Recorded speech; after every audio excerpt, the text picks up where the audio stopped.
Karimnagar rural మండలం చెర్లపోతుల గ్రామంలో ZP ఉన్నత పాఠశాల ఆవరణలో అంగన్వాడీ కేంద్రాన్ని జిల్లా కలెక్టర్ పమిల సత్పతి ప్రారంభించారు. ఈ సందర్భంగా వారు మాట్లాడుతూ అంగన్వాడీ చిన్నారులకు నాణ్యమైన ఆహారాన్ని అందించాలని అధికారులను ఆదేశించారు. గ్రామంలోని చిన్నారులను తప్పకుండా అంగన్వాడీ కేంద్రానికి పంపించాలని తల్లిదండ్రులను కోరారు. ఈ కార్యక్రమంలో సంబంధిత అధికారులు పాల్గొన్నారు.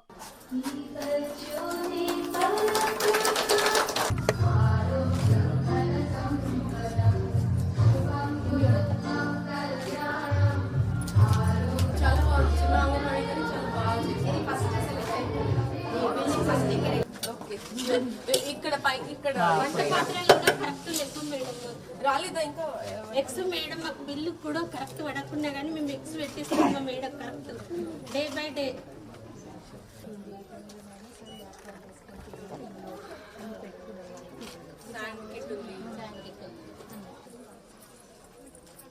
డిఓసిసి శ్రీనివాస్ గారికి వేదికగా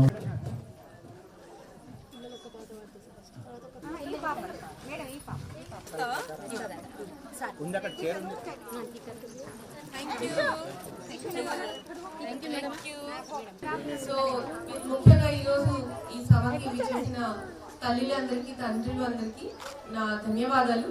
ఎందుకంటే మమ్మల్ని నమ్మించి మా బడికి కానీ మా అంగన్వాడికి మీరు పంపించినందుకు, మా మీద ఉన్న విశ్వాసం చూపించినందుకు మరొకసారి ధన్యవాదాలు తెలియజేస్తున్నా.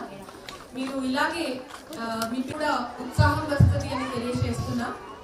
సో ఈరోజు ఈనాటి కార్యక్రమంకి మనం ఏర్పాటు చేసిన ముఖ్య కారణం ఏంటంటే, మనకి గుట్ట శారద గారు, మన ఎంఈఓ రూరల్ ప్రమోద గారు వారు కజిన్ సిస్టర్, వారు చాలా వాటికి ఆల్మోస్ట్ మన జిల్లాకి ఒక సుమారు 3 లక్షలు విలువైన పిల్లలకి సంబంధించిన అంగన్వాడికి సంబంధించిన వస్తువులు పంపిణీ చేయడం జరిగింది.